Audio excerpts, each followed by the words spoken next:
Right.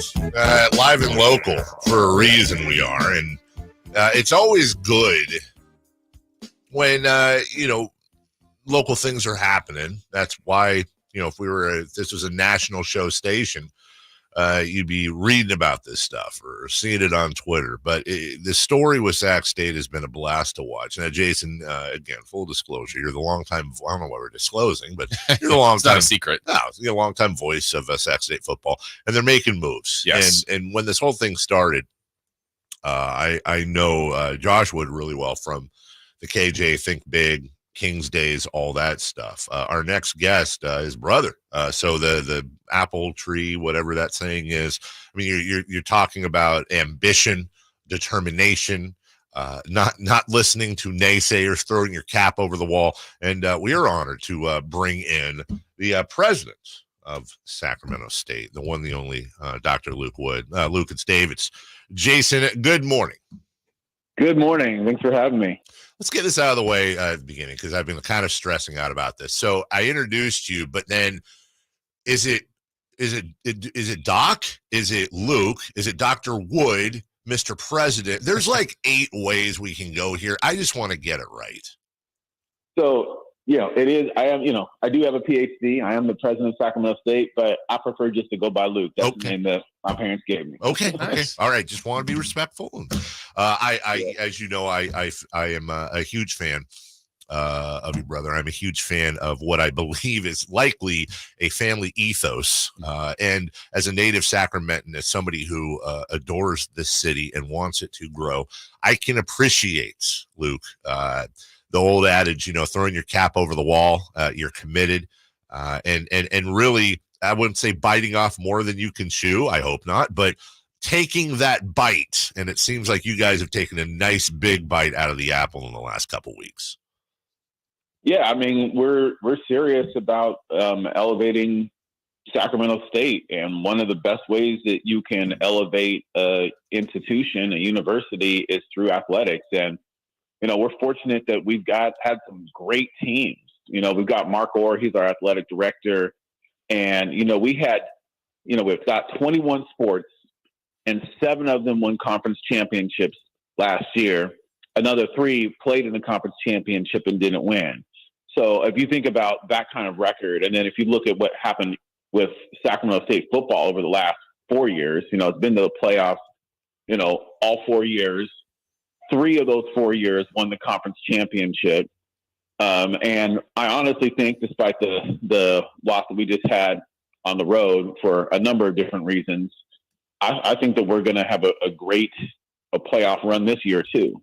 So, we got great sports teams, but it's time for us to continue to elevate Sacramento State sports, and one of the clear things that has been a challenge over the years is facilities. And so, we've got a plan for basketball. We'll have our new athletic facility for basketball opens up in December.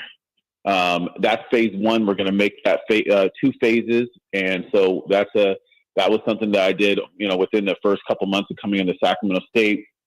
We did the FBS feasibility study and got the changes done on that. And then now we've got, the plan for the stadium that's going to do football, it's going to do soccer, it's going to do rugby.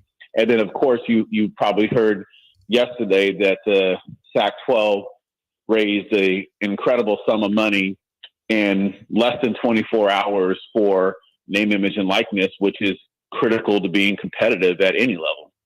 Luke, I was curious too about, we'll kind of get into all these things here, but of last week's announcement of the stadium, I was there for that exciting pep rally type feel of what could be coming and will be coming to Sacramento.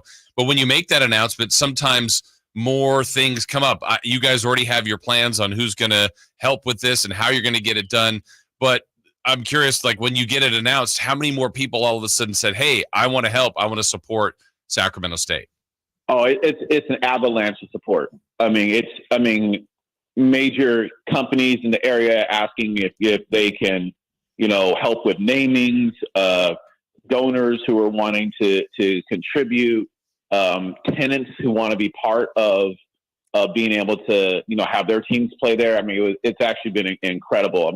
Even yesterday, we were fielding calls the entire day of folks who are excited and in some ways are, moving it even farther than we have. And the truth is we're good to go. So we welcome that support because it's always beneficial, but we're in a great position and we're excited.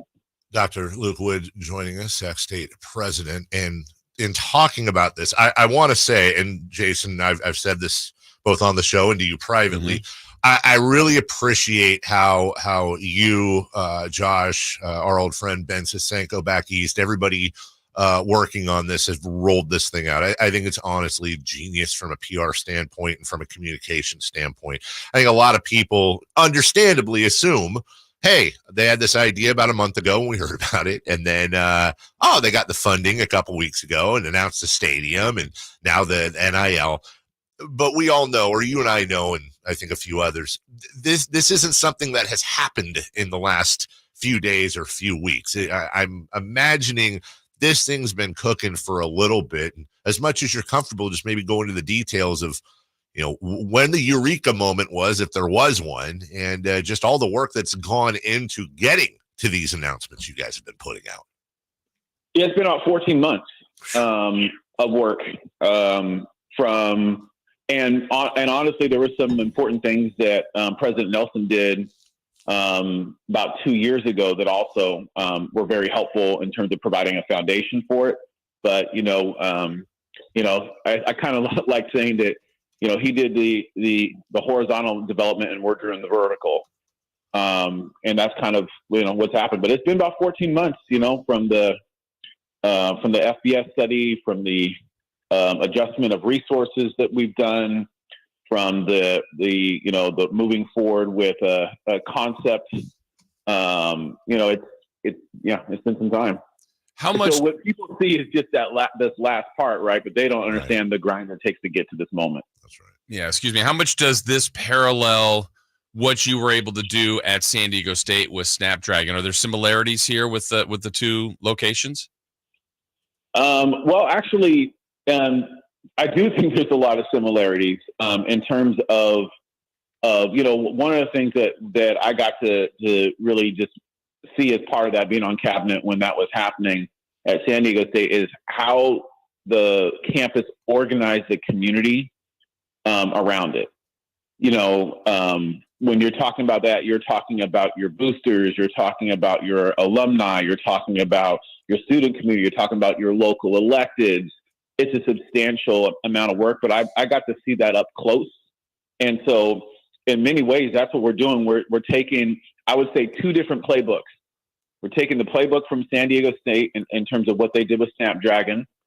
And the second is we're taking the playbook with what Kevin Johnson did with Vivek and bringing in the Kings and building Golden One.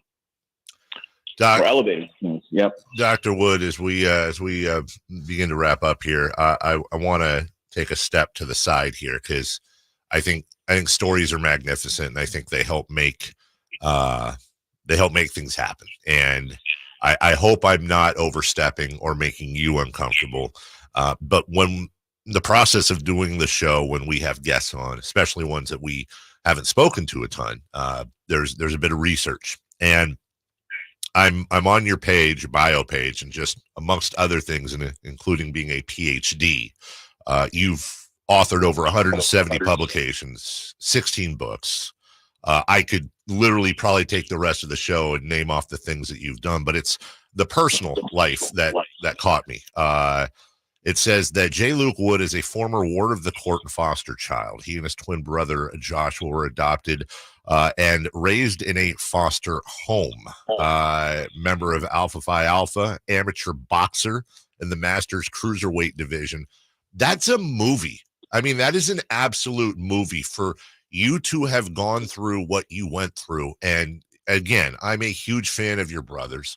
The work that you guys have done in this community to help lift it to another level and the work you're currently doing. I'm sure you're not the type to sit back, look in the mirror and pat yourself on the shoulder, but do you ever take a deep breath and look at where you were and where you are and just kind of shake your head as to how amazing that journey has been? I have to say I'm blessed to have had the journey that I've had. but in my mind, we're just getting started. And here's the thing. I have, and based on that, based upon, how, I came into this world and my early experiences, I am a person who thrives upon people who doubt, people who don't believe in the things that can be achieved. I said when I was a kid at Sacramento State that I was going to be president of this university, and I'm doing it. I said when I was a professor that I was going to be a distinguished professor, and I did that in 7 years. I said as a doctoral student I was going to publish my first book, and did that as a student. When I look back at everything that me and Josh and others who come from the same kind of background that we do, we box above our weight classes, and we do it in a powerful way. And I have the privilege of leading my alma mater, and I have so much love for Sacramento State. Sacramento State made me into who I am, and I'm going to be here for a really long time. And I kind of feel like in some ways Sacramento State's story mirrors mine.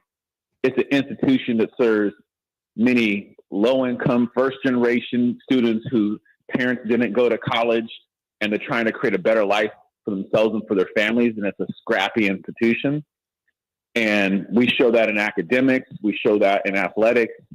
And I think what people have been seeing over, this past 14 months, and particularly over the past several weeks, is we thrive when people doubt what we can create and what we can achieve. So we love a dark horse campaign. Yeah. One last thought as we wrap things up. How about the $35 million, at least that was publicly announced yesterday, that was help raise for NIL? What does that do? And I know the target was 50. It sounds like you guys may even be able to get north of that. Yeah, I was happy to hear. Obviously, keeping close tabs on what's been going on with the Sac-12, especially given the folks who are involved in leading the effort. Happy to see that's how much that was raised yesterday. I know that I know that as of today, there's only 10 left to go towards their goal of 50. So I'm excited for what they've been able to do. And I think if you think about this time frame, to do that in this kind of time frame is unheard of. So, but that's the amount of community support that's there. A local tribe that came in, some big donors that came in, and then a lot of people who contributed. I'm not going to share the details. I'll leave that to the Sac-12. But there's a movie just to be made about how all that happened too. 10 million, Jason. Yeah. Should we fill in the pieces? We could have a bake sale. That's right. We could do a car wash. Yes. Doc, we appreciate the time. Really appreciate the effort. Jason knows this. We had a meeting here, about 10 years ago with a bunch of Sac State people. And we're asking these questions like, how can we go to the next level? What is it? Why can't this is such a college town, and you can visualize barbecues and tailgating and a big college atmosphere, college game day here. I mean, if you can do it in Boise State and Fresno State, you can do it in Cincinnati and so many other states. Why can't you do it here? And finally, somebody smarter than us picked up the ball and ran it. And we're going to be behind you. There's no non-biased journalism here. We're in the tank, man. We want this thing to work out. We're here to support you in any way. So appreciate your time and thank you so much. Yeah, thank you guys too, and just keep watching. I think there's more to come very shortly. Appreciate it. Nice. That's Dr. Luke Wood, president of Sac State, and we'll be in touch with him and his brother. And he really is an insane story. Yes, he is. I mean, my goodness. We'll take a break. When we come back, safe or out, Farhan, you're gone. Pete Rose passing away, and we're